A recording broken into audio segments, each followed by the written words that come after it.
Did you know one small act of kindness can completely change your life?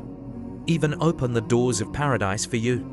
One day, a sinful man was walking in the desert, extremely thirsty. He found a well and drank water.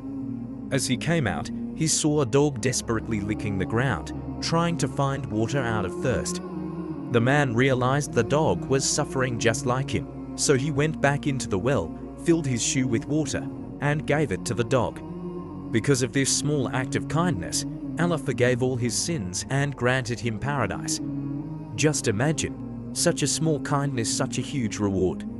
How many opportunities are we missing every day?